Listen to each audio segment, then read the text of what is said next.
So long ago, there was this dude named Galen, and he studied at the Asklepion. Now, Galen was one of the world's first physicians. Ooh, maybe I'll need him. There's a taxi. Welcome to the Asklepion, one of the world's first healing centers, established in the 2nd century BC. We're walking down the main street of Asklepion. Now, this place was the medical center, but you didn't come here if you were gonna die. You only came here for like slight diseases or mental illnesses. And this was the first passageway that you would walk down here. This was an ancient wellness retreat where some of the greatest physicians of antiquity, including Galen, trained and practiced. His studies over 2,000 years ago shaped modern medicine. After the Romans discovered him, he was summoned from his medical center here and taken to Rome to be the personal physician for the Roman emperors. Yeah, he was pretty cool. You would enter here and worship Zeus here. And then there was a library, and the library held all sorts of research and documents from the people that studied here, and maybe from what didn't work. With up to 5,000 patients seeking a cure at any given time. Treatments range from hydrotherapy and meditation to drug-induced dream therapy.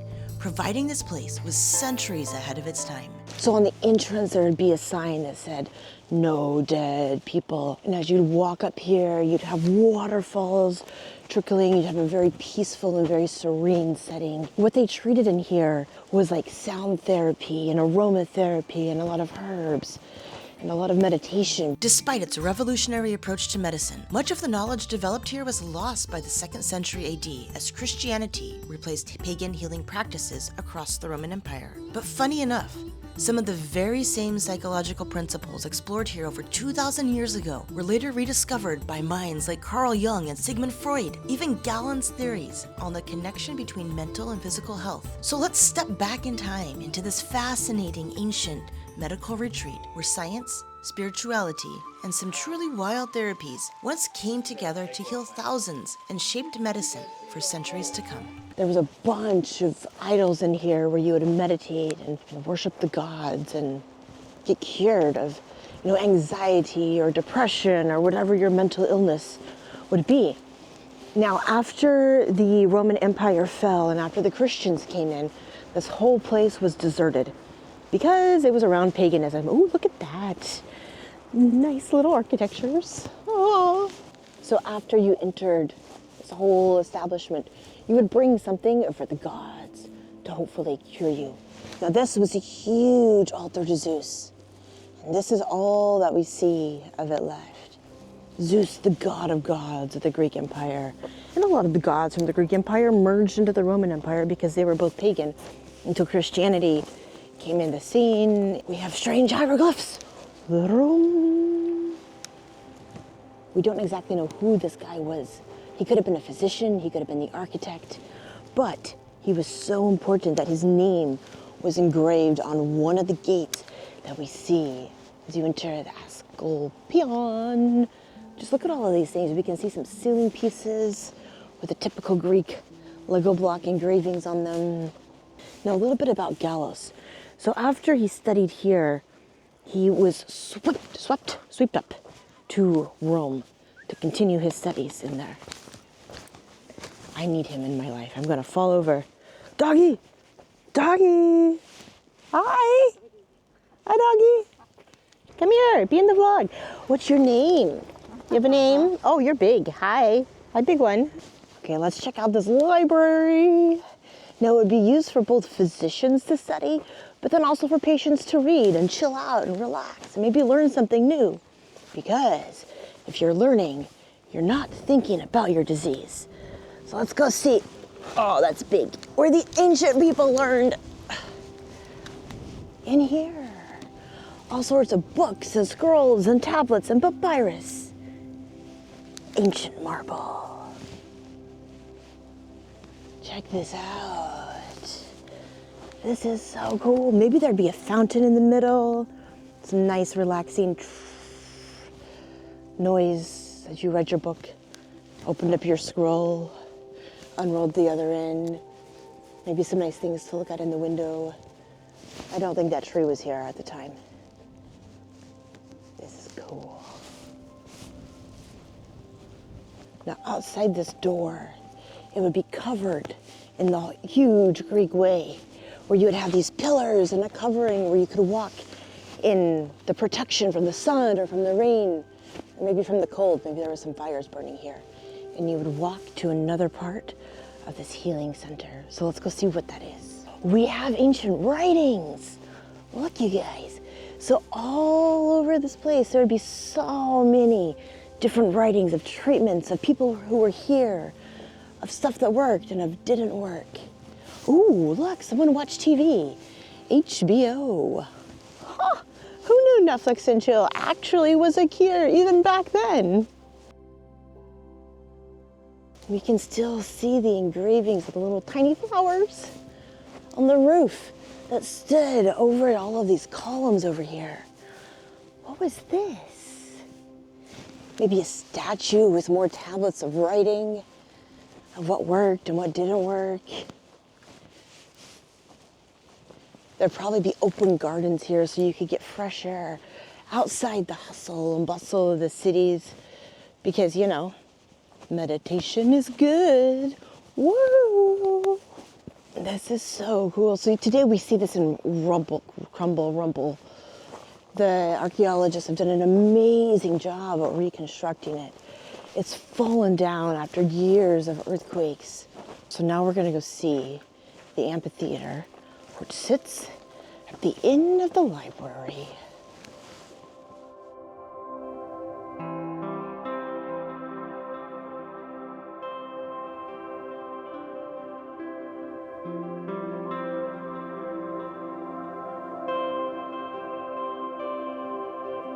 We're walking on the steps of this old Greek theater. Now, this was the first use that we know of drama therapy. See, drama therapy, today, it's used for whenever you're acting and you have a mental condition. And by acting and improvising, you stop thinking and ruminating about your mental condition. And you start becoming something else, and you start injecting yourself with happiness and all sorts of other good hormones in your body. This theater, in Greek times, it would hold 3,000 people. Now, that was the max capacity of this entire medical center that we had here. And unlike other Greek theaters, where the actors would be high priests or someone else associated with like the upper class or just like drama actors, the actors would be patients of this area. And they would perform for all of their other patients. Now you can kind of see a stage that's been built right here. The stage was built by the Romans. See, whenever the Romans came into Greece and came into Anatolia, into Turkey, they loved this shape. They thought it was brilliant. And they're like, hey, we want that. But we think that this open back, staring at these beautiful mountains, is taking away from the actors. See, the Greeks loved natural beauty. They celebrated it. But the Romans wanted people to be focused on the stage, not on mommy nature. Oh. So when the Romans came in, they started to put up these huge backgrounds and turned these theaters into amphitheaters, which amplified the sound as it would reverberate between the walls that would stand here and the back of the stage over here. Now in this theater, there wasn't gladiators, because that like make the patients even more sad. It was all happiness and drama and orchestra and singing. And what's over here? We got some dogs, we got some actors on the stage. Wait. Okay, let's go down these stairs and continue to explore this city, which is inspired modern medicine. Maybe even Carl Jung read a lot of the learnings and studies from this ancient, I forgot my words, ancient Greek culture. Dude, I want to get sick and go to a place like this. It's incredible. Look at this. We can see underneath the stage. Ooh, look, can you guys see? It's a whole back column underneath the stage. Wow, just tunnels. Maybe under here there'd be water. Or maybe it would help to protect from the earthquakes and just gives the amphitheater a little bit more room for moving.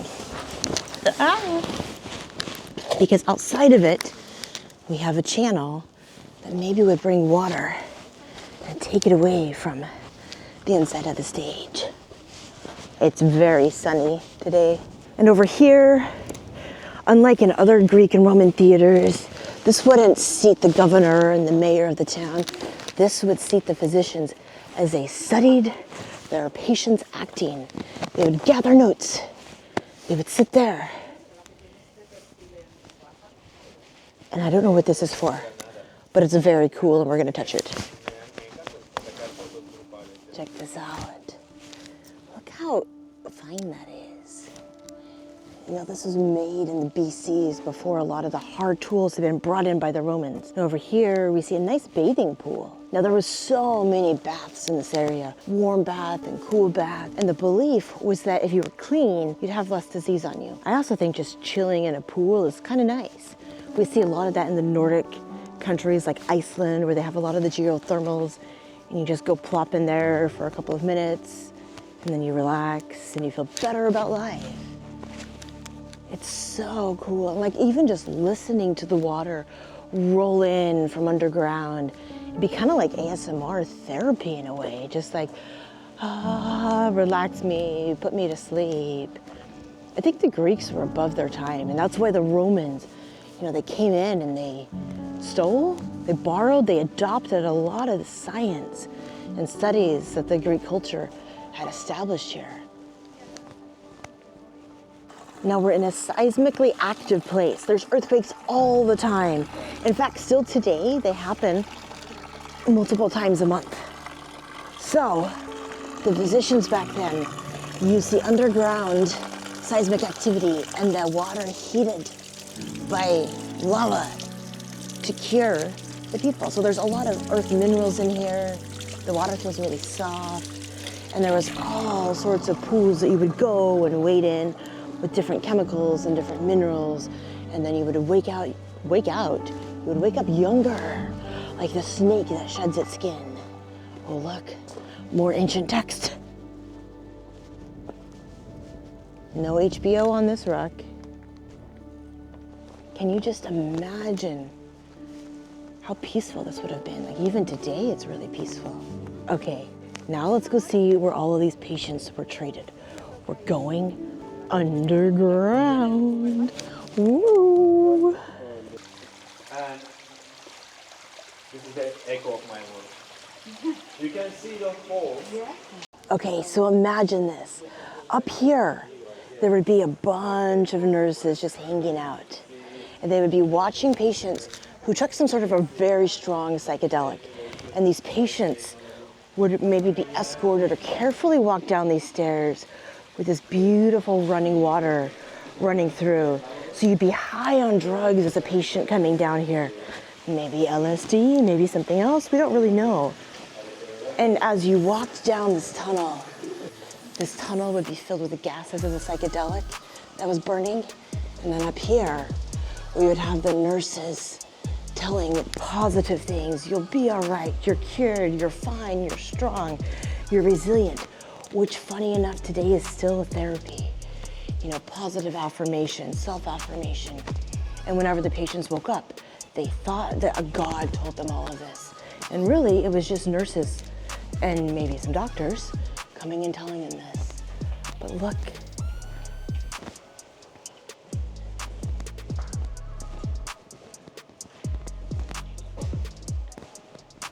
This would be crazy.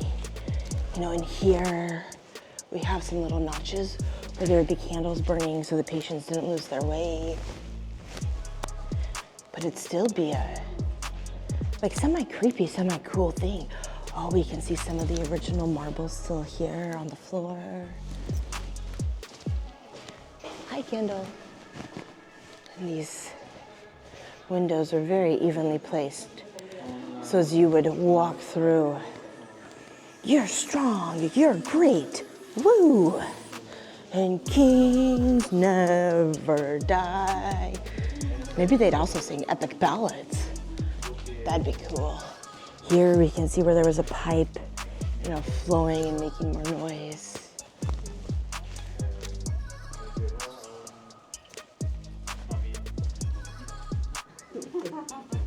Look at this, you can just see underneath where the water would run and make the most beautiful noises. We're gonna walk where the patients walked around the side wall, except for there, because then I would become a patient. Oh, and then here we can see where there would be some statues standing, and just like in the walls, maybe some gods would be in here. This is really cool. This is so peaceful. Can you imagine walking through the dark tunnel and then opening up into this bigger, wider tunnel? It kind of reminds me of a lot of people's experience that I hear, you know, when they're on ayahuasca or something. They go down that narrow, dark tunnel and then it opens up into this really big and bright area. Wow. How incredible. Now let's go see where they actually burnt these psychedelics that filled this whole area. So this is where they would burn all of the chemicals, all of the plants, magic marijuana, magic poppy flowers, that would soothe their patients and make them super high. Massive fires. Now we don't know how people burnt it and not got high, but you know, they did. There would just be tunnels around here full of water sounds. I wonder if they had to pee so much because of all of the water sounds. Maybe. The other reason the nurses would watch from above, and there would be areas in this area to watch from above too, is to make sure the patients actually made it to the end of the tunnel. The last thing you want is to lose a patient as they're getting treatment. This is incredible.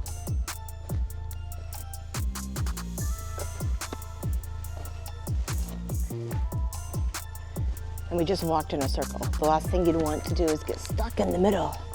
Maybe that's when the doctors would send you back if you weren't high enough. But then after you had all of your doses, you would continue out into the sleeping rooms where you would get performed in the first Freudian and Jungian treatments.